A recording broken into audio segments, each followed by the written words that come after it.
Pagbasa mula sa aklat ni Propeta Isaías.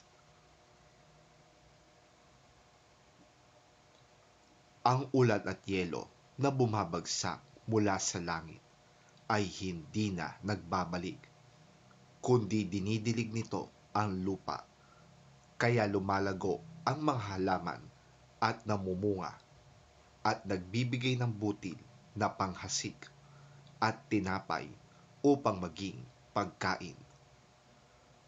Gayon din naman ang mga salita na lumalabas sa aking bibig. Ang mga ito'y hindi babalik sa akin na walang katuturan. Tutuparin nito ang aking mga balak at gagawin nito ang aking ninanais.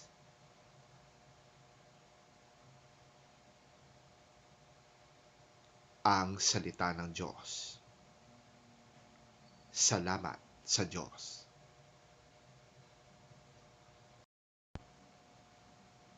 Ang mabuting balita ng Panginoon ayon kay San Mateo. Papuri sa iyo, Panginoon. Sa pananalangin ninyo'y huwag kayong gagamit ng maraming salitang walang kabuluhan, gaya ng ginagawa ng mga hintil. Ang akala nila'y papakinggan sila ng Diyos dahil sa haba ng kanilang sinasabi. Huwag ninyo silang tutularan. Alam na ng inyong Ama na nasa langit ang inyong kailangan bago pa ninyo ito hingin sa Kanya.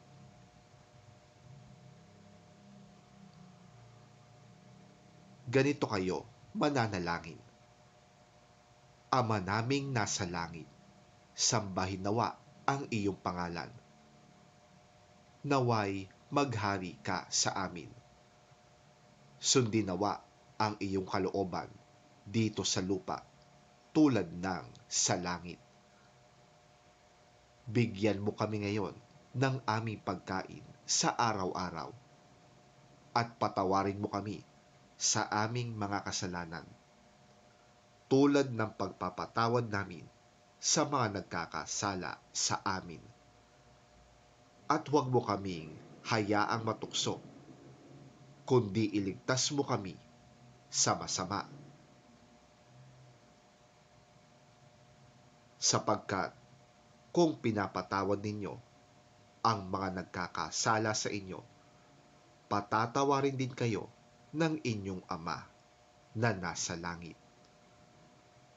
Ngunit kung hindi ninyo pinapatawad ang iba, hindi rin naman patatawarin ng inyong Ama ang inyong mga kasalanan.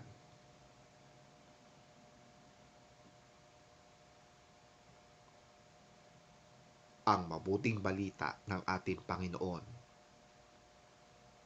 Pinupuri ka namin, Panginoong Hesukristo.